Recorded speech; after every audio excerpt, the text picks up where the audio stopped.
warahmatullahi wabarakatuh. Halo semuanya. Perkenalkan, nama saya Karisma Ramadhani Putri dengan NPM B1A021097 dengan mata kuliah Hukum Pembuktian dari kelas B. Tujuan dari pembuatan video ini adalah untuk memenuhi tugas mata kuliah dari kelas Hukum Pembuktian kelas B dan juga untuk memberikan wawasan hukum kepada para penonton yang bersedia untuk menonton video ini. Untuk mengawali video kali ini, saya mengangkat tema Mari Mengenal Hukum Acara Pidana. Saya mengambil referensi dari buku karya Dr. Arya Zurnetti, SHM Hum dan rekan dengan judul Pengantar Hukum Acara Pidana. Pada video kali ini, saya akan mengangkat 4 poin yang akan saya bahas dalam video kali ini. Yang pertama, apa itu hukum acara pidana? Yang kedua, proses hukum acara pidana. Yang ketiga, sistem pembuktian dan kekuatan pembuktian. Yang keempat adalah upaya hukum dan sekelumit tentang sistem peradilan pidana. Mari kita simak penjelasan berikut ini. Seperti yang kita ketahui bahwa negara Indonesia telah dijajah oleh Belanda kurang lebih sekitar 142 tahun. Tentu akan banyak hal yang ditinggalkan oleh Belanda untuk negara kita di Indonesia. Sebelum negeri Belanda merdeka dari jajahan Prancis, maka berlakulah hukum pidana Prancis yang disebut dengan Kode Penal. Namun setelah merdeka, maka Belanda segera membuat atau menyusun sendiri kitab undang-undang hukum pidananya yang disebut dengan Nederland Wetboek van Strafrecht.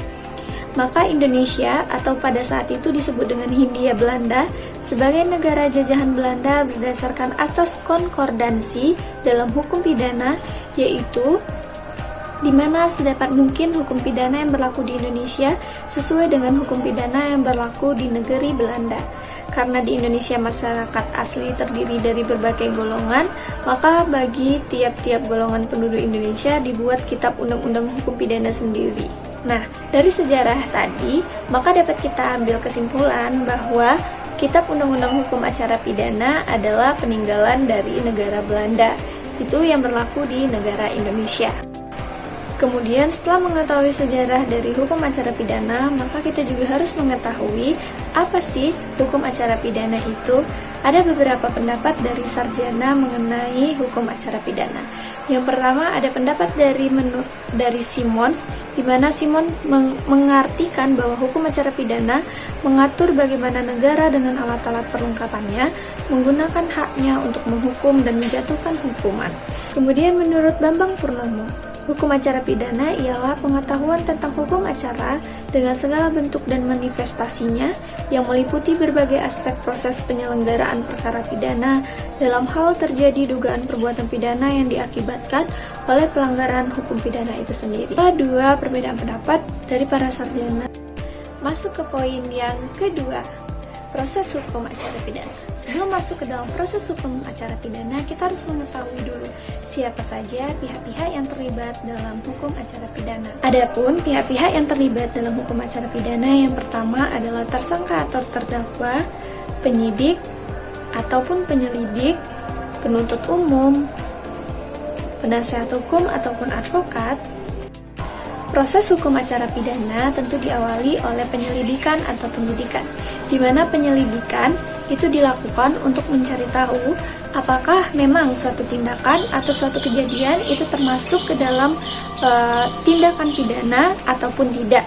Dan kemudian untuk penyidikan adalah proses untuk mencari alat bukti dan juga barang bukti. Untuk membahas mengenai proses hukum acara pidana tentu diawali dengan penyelidikan dan juga penyidikan. Adapun pengertian dari penyelidikan berarti serangkaian tindakan mencari dan menemukan sesuatu keadaan atau peristiwa yang berhubungan dengan kejahatan dan pelanggaran tindak pidana atau yang diduga sebagai tindak pidana. Penyelidikan adalah serangkaian tindakan penyelidik untuk mencari dan menemukan suatu peristiwa yang diduga sebagai tindak pidana guna menentukan dapat atau tidaknya dilakukan penyelidikan menurut cara yang diatur di dalam undang-undang ini. Kemudian, apa itu penyidikan? Asal kata penyidikan adalah sidik yang berarti periksa, menyelidik atau mengamati. Pengertian penyidikan secara yuridis sebagaimana yang terdapat dalam pasal 1 butir 2 KUHP menyebutkan Penyidikan adalah serangkaian tindakan penyidik dalam hal dan menurut cara yang diatur dalam undang-undang ini untuk mencari serta mengumpulkan bukti dengan bukti itu membuat terang tindak pidana yang terjadi dan guna menemukan tersangkanya. Dapat kita simpulkan bahwa penyelidikan adalah proses yang dilakukan oleh penyelidik untuk mengetahui apakah suatu kejadian, tindakan, ataupun peristiwa itu termasuk ke dalam suatu tindak pidana atau bukan. Kemudian, jika memang sudah terbukti bahwa pada penyelidikan itu termasuk ke dalam tindak pidana, maka dilakukan penyidikan. Penyidikan ini sendiri dilakukan untuk menemukan alat bukti dan juga barang bukti untuk menemukan siapa tersangkanya. Kemudian setelah dilakukan penyelidikan dan juga penyidikan, maka selanjutnya ada yang disebut dengan upaya paksa. Upaya paksa ini sendiri merupakan kewenangan penyidik untuk kelancaran pemeriksaan perkara pidana sesuai dengan tujuan utama dari hukum acara pidana, yaitu mencari kebenaran material atau kebenaran yang sesungguhnya. Oleh karena itu, upaya paksa ini dilakukan dalam keadaan yang terpaksa, serta harus memenuhi syarat-syarat dan jangka waktu yang telah ditetapkan dalam undang-undang atau KUHP.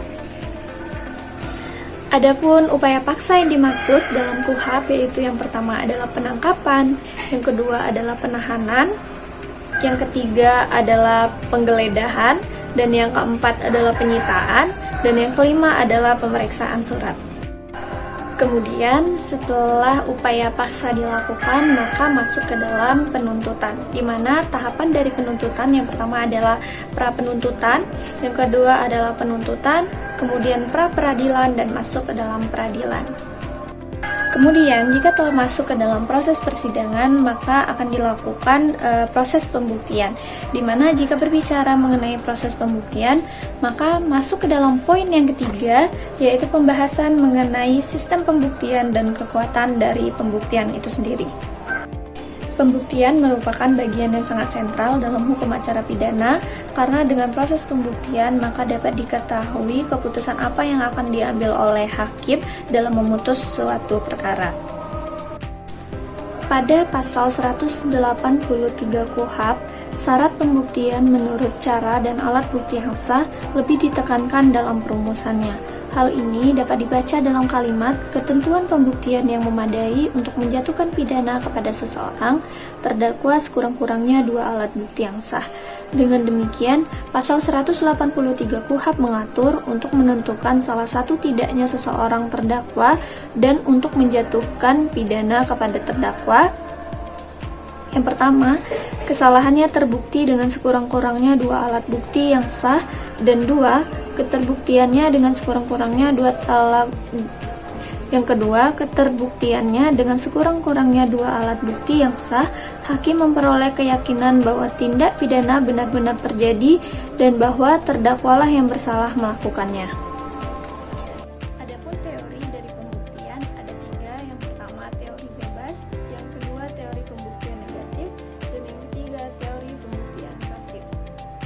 Teori pembuktian bebas adalah teori ini tidak menghendaki adanya ketentuan-ketentuan yang mengikat hakim, sehingga penilaian pembuktian diserahkan kepada hakim yang memutus perkara. Yang kedua, teori pembuktian negatif.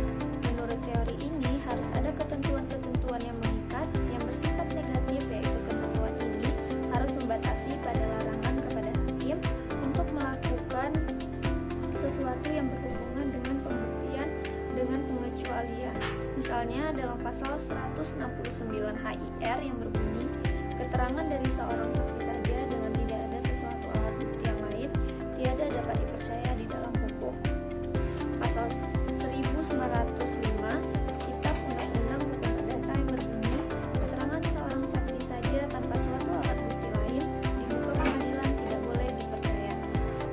Dan teori yang ketiga, teori pembuktian pasif. Menurut teori ini, pembuktian menghendaki adanya perintah kepada hakim untuk membuktikan fakta-fakta hukum. Dalam teori ini, hakim diwajibkan untuk membuktikan. Akan tetapi, tindakannya dibatasi dengan syarat-syarat, misalnya pasal 165 HIR yang berbunyi, akta autentik, yaitu suatu surat yang diperbuat oleh atau yang diperbuat oleh atau di hadapan pegawai umum yang berkuasa akan membuatnya, mewujudkan bukti yang cukup bagi kedua belah pihak dan ahli warisnya serta sekalian orang yang mendapat hak daripadanya, yaitu tentang segala hal yang tersebut di dalam surat itu dan juga tentang yang tercantum dalam surat itu sebagai pemberitahuan sahaja.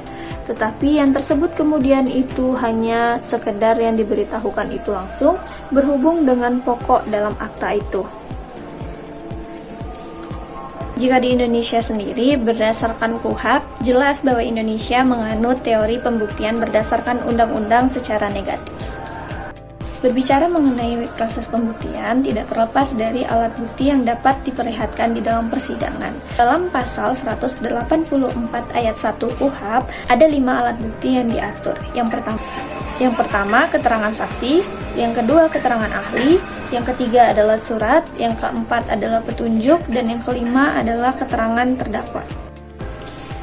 Kemudian setelah proses dari pembuktian yang dilakukan dalam persidangan, maka akan adanya putusan pengadilan, di mana putusan pengadilan merupakan hasil atau output dari suatu proses peradilan di sidang pengadilan.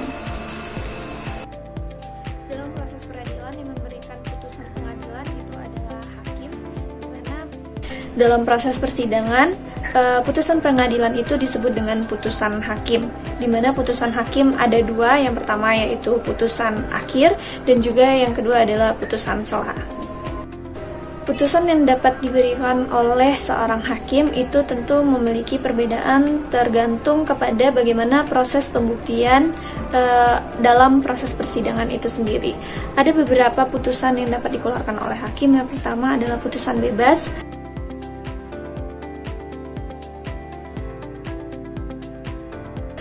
putusan lepas dari segala tuntutan, putusan pemidanaan,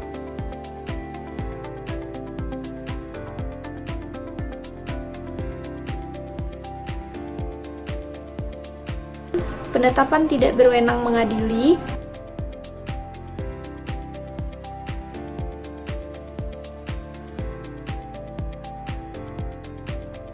putusan yang menyatakan dakwaan tidak dapat diterima,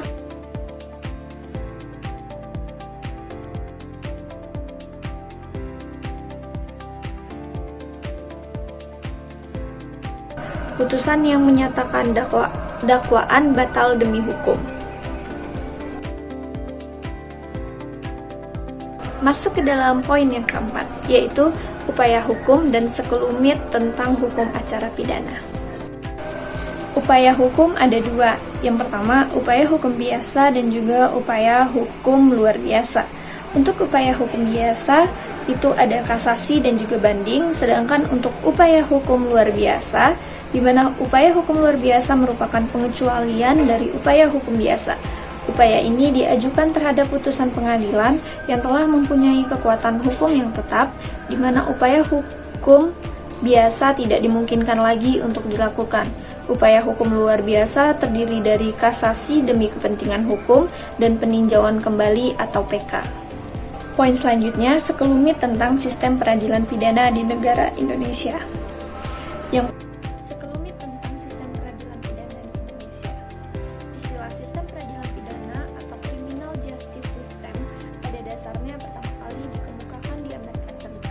oleh pakar hukum pidana dan para ahli dalam criminal justice science, seiring dengan ketidakpuasan terhadap mekanisme kerja aparatur penegak hukum dan institusi penegakan hukum yang didasarkan pada pendekatan hukum dan ketertiban yang sangat menggantungkan keberhasilan penanggulangan kejahatan pada efektivitas dan efisiensi kerja organisasi kepolisian.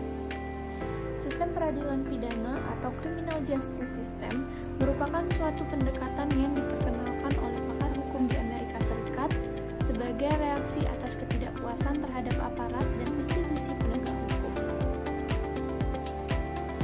Marjono Reksodio Putra memberikan batasan terhadap sistem peradilan pidana sebagai sistem pengendalian kejahatan yang terdiri dari lembaga-lembaga kepolisian, kejaksaan, pengadilan dan pemasyarakatan terpidana.